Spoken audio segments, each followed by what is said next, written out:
여러분, 가슴에 손을 얹고 어디 생각을 한번 해보십시다. 자기 아버지 묘터를 몇십만 평으로 늘리고 사후에 자신의 권력을 관리하기 위한 장소로서 무슨 연구소를 수백억 원을 쳐들어 만들어 놓고 친인척 담당 비서관을 두어 그들이 각종 이권을 마음껏 향수하도록 했으며 평화적 학생 시민 데모에 발표를 하게 한 정권을 왜 그냥 둡니까? 무슨 이유로, 무슨 권한으로 우물쭈물합니까?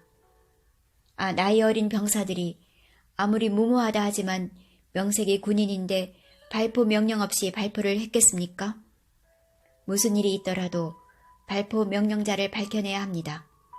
그리고 백담사로 간분을 은근히 싸고 돌면서 지역 감정을 기초로 한 정치 계산에 몰두하는 야당 당수도 있습니다.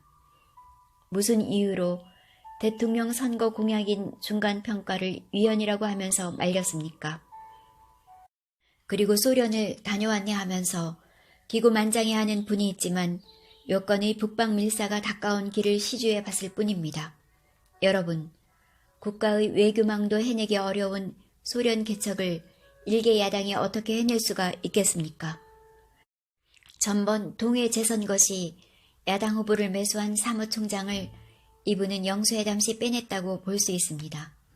그 사무총장이 영수회담 후 풀려나지 않았습니까?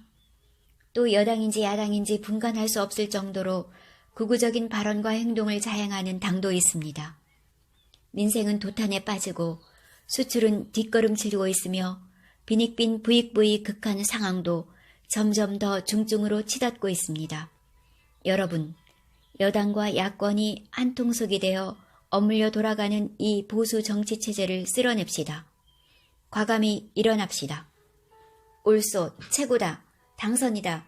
진짜 백이다. 환호가 거세게 일었다. 그때였다. 환호 소리에 휩싸여 청중들이 조금씩 흥분되어 가는 순간이었다. 한때거리의 젊은이들이 몽둥이와 쇠파이프 등을 들고 청중석에서부터 튀어나왔다. 그들은 구경청을 향해 돌진하려고 했다. 그러나 어느 틈엔가 대학생 몇 명이 그들을 가로막았다. 으악! 습격이다. 몸을 피하라. 선생님 도망치세요. 의세장은 완전히 수라장이 되고 말았다. 어느 학생의 절규가 그 수많은 청중들 사이를 바람처럼 흘렸다.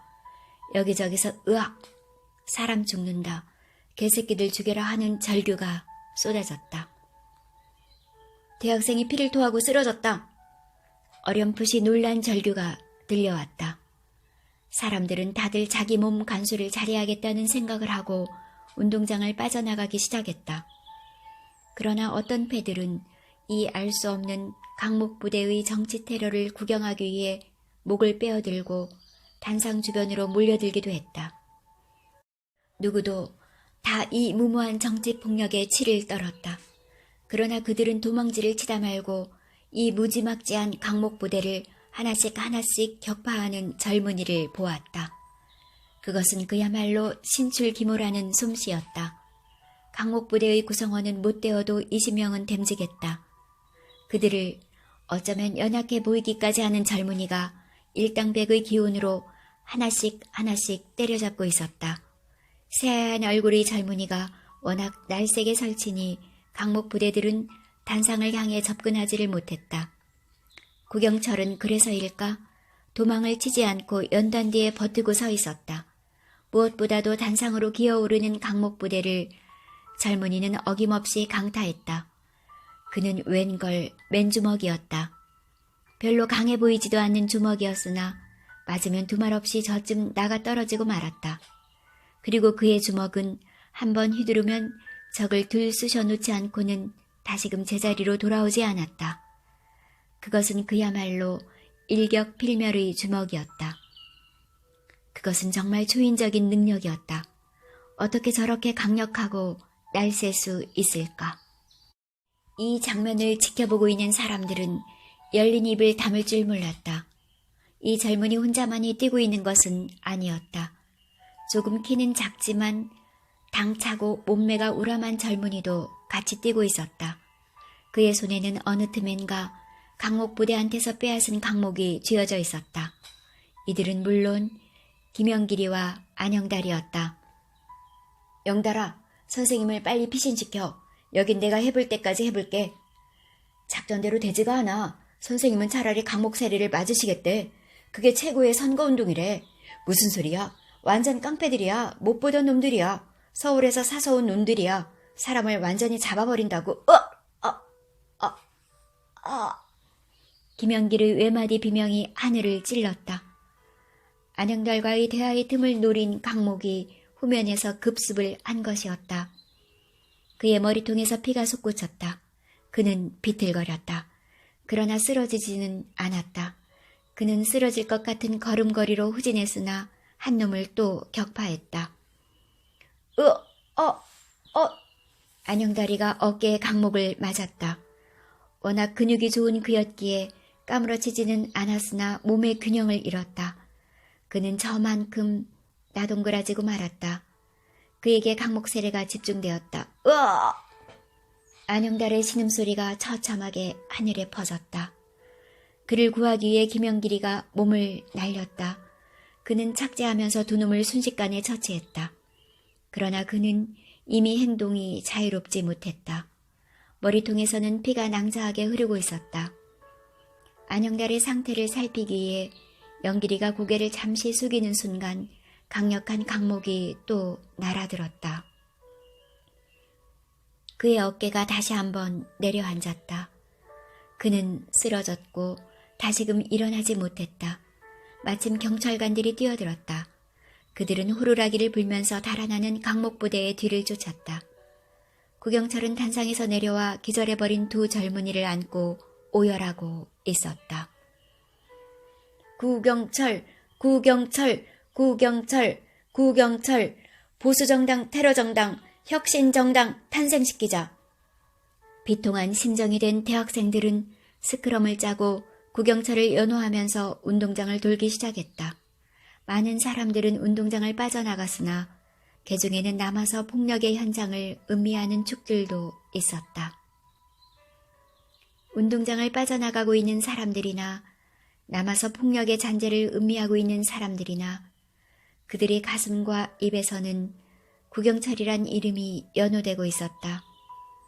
사람의 영혼이란 참으로 묘한 것이어서 아무런 이치에 닿지도 않게 예측할 수 없는 변화를 하는 것이다. 이번 유세는 그야말로 구경철 후보의 존재를 크게 부각시키는 역할을 했던 것이다. 그의 존재가 그야말로 위협적이었고 예측할 수 없는 것이기는 하다고 생각들을 했었다. 그러나 이런 양상을 빚을 줄을 몰랐던 것이다. 어느 틈엔가 홍영이가 피를 흘리며 정신을 잃고 쓰러져 있는 두 학생들 곁에 와 있었다. 그녀의 눈에서는 눈물이 쏟아지고 있었다. 구경철도 오열하고 있었다. 그러나 홍영이의 눈물은 사실 조금은 그 원인을 알 수 없었다. 그녀가 정치적인 폭력 행위에 치를 떨었겠지만 저렇게 울어야 하는 것일까? 자신이 봉직하고 있는 학교의 학생들이 당했기 때문일까? 그렇다고 저렇게 울 수가 있는 것일까? 그녀는 흰 손수건을 끄집어내 안영달과 김영길의 피 묻은 상처를 닦아내고 있었다. 홍영이는 과연 무슨 생각을 하기에 저렇게 우는 것일까? 그녀는 분명히 가슴속에 커다란 충격을 받았음에 틀림없었다. 그 충격이란 과연 무엇일까? 그녀를 울게 한 것은 무엇보다도 그녀 자신의 고독감의 엄습이었다.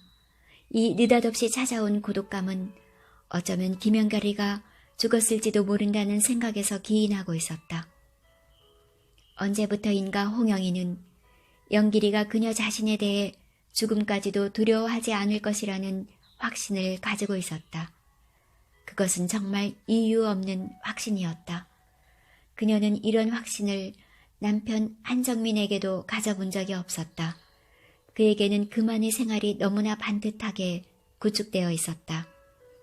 아내인 자신은 한정민이 하루하루 그렸다가 지우는 이 생활이라는 이름의 구조물 자체가 아니다. 그녀는 나사못에 불과한 것이다. 자신의 죽음을 가정할 때 그것은 조금은 중요한 하나의 나사못이 빠져버린 것에 불과하리라. 그러나 김영길은 그렇지 않은 듯했다. 그가 그녀에게 전부일 수 있고 그녀 역시 그에게 전부일 수 있다는 생각을 자신도 모르게 했던 것이다. 그녀는 그만 있다면 이 세상의 끝까지라도 갈 수 있을 것 같은 감각이 자신의 내면에 도사리고 있음을 감지했던 것이다. 그녀의 이런 감각을 영길은 본능적으로 깨닫고 있었으며 그것을 수용하겠다는 강한 의지와 태도를 보여주었던 것이다. 그녀는 도무지 이 두 학생의 생사를 분간할 수가 없었다. 만약 불행한 일이 벌어진다면 하는 생각에서 그녀는 눈물이 솟구쳤던 것이다. 너무나 깨끗하고 너무나 순수한 영혼이 자신의 곁을 영원히 떠나버리다니 그것은 얼마나 안타깝고 그리고 괴로운 일인가. 앰뷸런스를 불러라. 우선 아무 차에나 태워 병원으로 옮겨라. 인공호흡을 시켜 계속 숨을 쉬게 하라. 숨은 쉬고 있다. 러닝을 벗어 머리통을 싸매라. 흐르는 피를 지혈시켜야 한다. 흥분한 사람들은 이리 뛰고 저리 뛰면서 고함들을 질러댔다. 홍영이 옆에 카메라를 어깨에 둘러맨 송희경이 달려왔다. 그녀는 김영길의 어깨와 가슴을 마구 쥐어 흔들었다. 영길아, 영길아, 정신 차려. 그러나 대답이 있을 리 없었다. 희경은 영길이 가슴에 귀를 대어 보았다. 그녀는 얼굴빛이 흙빛으로 변하지 않는 것으로 보아 무슨 큰일이 일어나지는 않는 모양이었다. 인바 저 너머에서 자동차 엔진 소리와 클렉슨 소리가 들려왔다. 앰뷸런스가 온 모양이었다. 그러나 인파를 헤치고 나타난 차량은 2대의 승용차였다. 사람들은 한 차에 부상자 한 사람씩을 실었다. 그리고 뒷칸에 한 사람, 조수석에 한 사람씩 올라탔다. 그들은 구경철 후보의 운동원인 듯 했다. 차가 빠져나가는 운동장 바닥은 각종 선전용 전단이 얼마나 뿌려졌던지 흙이 보이지 않을 지경이었다. 전단 위에 박혀있는 이부부제들의 얼굴이 차량의 바퀴에 깔려 짓 뭉개지고 있었다. 홍 교수님, 학생들이 실려간 병원에 안 가보시겠어요? 전 지금 그리로 가는 길입니다만. 구경철이 홍영이 곁으로 다가왔다. 아, 이 사람이 그 태산과도 같은 무게와 배짱, 그리고 용암과도 같은 열정으로 만장을 휘어잡던 그 남자인가. 그가 새삼스럽게 느껴졌다. 너무나 오랜 세월 만나지 못해 서먹하던 그들 사이가 이상하게 열띤 분위기 탓으로 금방 가까워졌다. 네, 저도 물론 가봐야겠습니다. 그럼 제가 그 병원으로 선생님을 모시겠습니다. 감사합니다. 얼마나 놀라셨습니까? 오시라고 한 저가 너무 죄송스럽습니다. 하지만 저는 단상에서니 홍 선생님이 청중 중에 계신다는 생각이 들어서였던지 정말 뜻하지 않은 용기와 신념이 북받쳐 올랐습니다. 자, 저쪽 교문으로 걸어 나가실까요? 유권자들 사이로 승용차로 갈 수는 없거든요. 구경철의 얘기가 어조는 소곤거리듯 했으나 내용은 대단히 묵직한 것이었다. 그것은 왠지 무겁게만 느껴질 뿐만 아니라 뜨거운 열기를 품고 있는 듯 했다. 자신의 이름이 진동하는 운동장을 서서히 걸어 나갔다. 구경철을 향해 우레와도 같은 환호와 박수가 쏟아졌다. 그의 뒤를 따르는 홍영이는 정말 지금까지 단 한 번도 느껴보지 못한 낯선 감정을 느꼈다. 그것은 뭐랄까, 도치감이나 승리감이라 이름 붙일 수 있으리라. 인간은 역시 언제부터인가 자기들의 삶이 혼자만의 것이 아니고 공동의 것임을 너무나 잘 자각하고 있었다. 인간 공동의 삶. 그것은 곧바로 정치적 삶인 것이다. 인류의 역사란 어떻게 보면 곧바로 정치사라 할 수도 있으리라. 전쟁과 문화가 인간의 역사를 흐르는 양대 흐름이라 한다면 이건 역시 정치와 불가분의 관계에 있다. 오히려 정치의 간접적인 결과라 해도 과언이 아닐 것이다. 교문을 벗어나 좁은 골목길을 한참 걸었다. 구경철은 그 큰 키를 한껏 높이면서 손을 흔들기도 하고 머리를 숙이기도 하면서 유권자들의 환호에 답했다. 그리고 연두에 선 유권자들과도 일일이 악수를 나누었다. 다른 후보들은 눈에 띄지 않았다. 판세는 완전히 구경철의 것이었다. 그들은 서둘러 사라진 것이었다. 구경철, 구경철, 구경철. 좁은 골목길에서 다시금 그의 이름이 연호되었다. 사람들은 어쩌면 구경철 후보가 예상 밖의 승리를 할지도 모른다는 생각을 했다. 그러나 선거라는 것은 투표함의 뚜껑을 열어보아야 한다. 그만큼 인간의 심리는 예측하기 어렵다는 얘기이다. 꼭 인간의 심리라는 말을 쓸 필요는 없을는지도 모른다. 인간의 행동 결정 요인이라는 말로 표현해 보는 것이 더욱 타당하리라. 골목길을 완전히 벗어나서야 구경철은 유권자들의 손에서 놓여날 수 있었다. 그는 저쯤 학생들과 함께 뒤따르고 있던 홍영이에게로 다가왔다. 홍 선생님, 저기 제 차가 있습니다. 상황이 조금 위급하니 제 차로 모시겠습니다. 자, 타시죠. 그는 마침 곁으로 다가온 승용차의 뒷문을 열었다.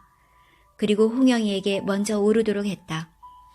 버스와 봉구차를 타고 다들 병원으로 오도록 해. 그는 차문을 닫으면서 따르던 사람들에게 지시했다.